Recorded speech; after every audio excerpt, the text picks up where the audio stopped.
మాట్లాడు. దేశంలో జనాభా పెరిగిందంటే ఏమో అనుకున్నాను, నిజమే. అమ్మా ప్రశాంతంగా ఉందిరా నాయన.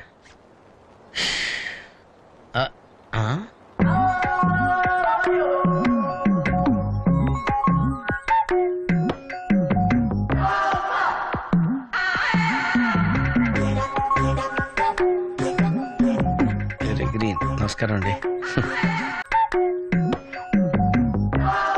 టోటల్గా ఈ వ్యాధితో చచ్చిపోయేటట్టున్నాను.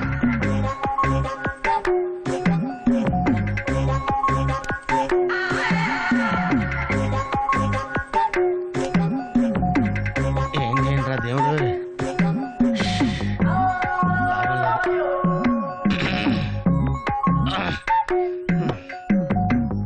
ఆ లైన్ క్లియర్ అయిందేమో, అదన్నా చూసుకుంటా.